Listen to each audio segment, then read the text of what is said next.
Just a week ago, we celebrated our Easter Vigil, and we had Jackson and Michelle and our fonts receive baptism and then confirmation and first communion. And then Peter came into full communion and received confirmation and first communion.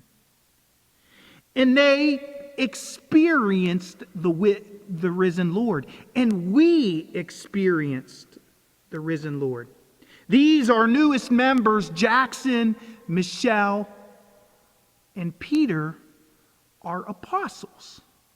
The earliest definition of apostle is someone who has encountered and witnessed the risen Lord.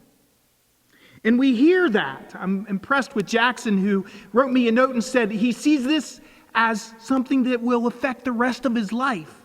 That it really is a way of life, walking with the risen Lord. And just like 1 John says, water and blood, that we've been touched by this, and that this is baptism and Eucharist.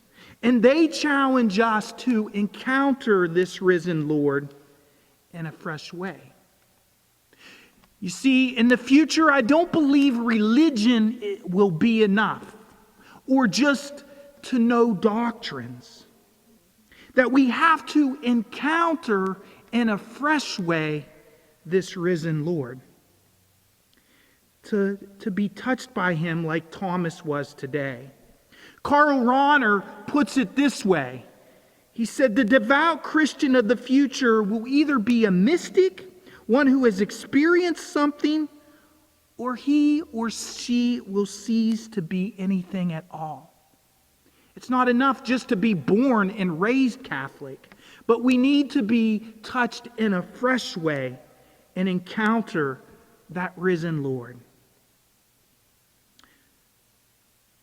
But we have to remember that the risen Lord in today's gospel comes in a crisis.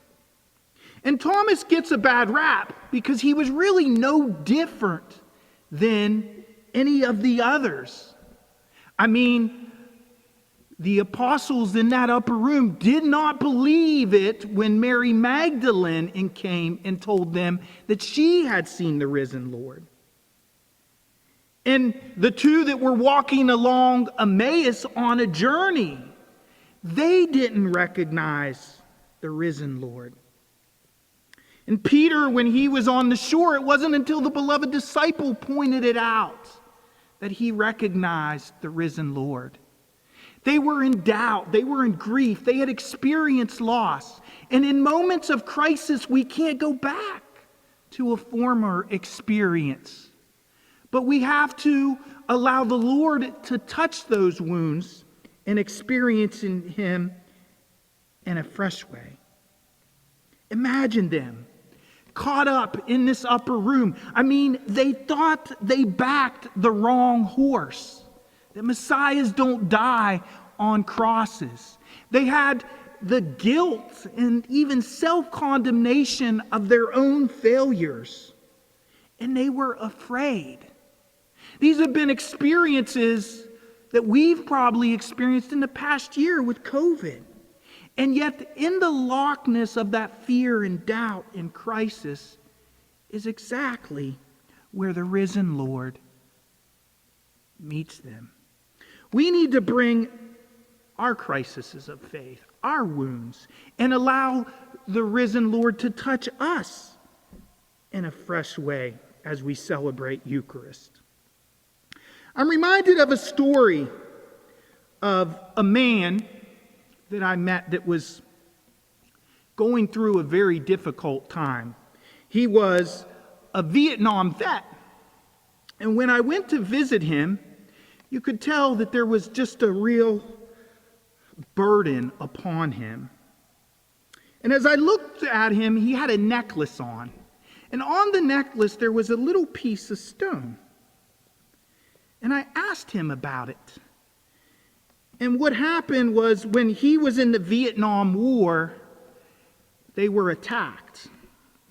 And the destruction around him and death and loss of friends, and all of that. And so he picked up a piece of that stone and put it around his neck. And yet it was a burden that he was carrying, a survival's guilt for the loss of his friends. And so I asked the man to give me the necklace, and we took some holy water and put it on it. And I began to watch him be released of that fear, of that hurt, of that guilt, of the real tragedy of war.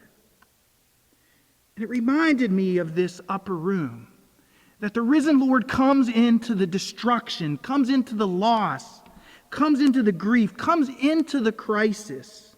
And as Thomas touched the wounds of Jesus, even after he was risen, with his own wounds, he was led to forgiveness, peace, and wholeness. And I would suggest that's what we do. We bring our wounds together before the risen Lord. And whatever those are, whether brought on by ourselves and our own feelings or by another, whether brought on from tragedies and griefs and losses, and encounter in a fresh way in this environment, in this room, the risen Lord, who desires to lead us to wholeness. That's what grace does. And even though the risen Lord is at the right hand of the Father, he sends forth his Spirit, his grace, to touch our wounds. U2 has a song called Grace, and they put the risen Lord's or grace this way. Grace, they say, she carries a pearl in perfect condition. What once was hurt, what once was friction, what left a mark no longer stings. Because grace makes beauty out of ugly things. Grace finds beauty in everything.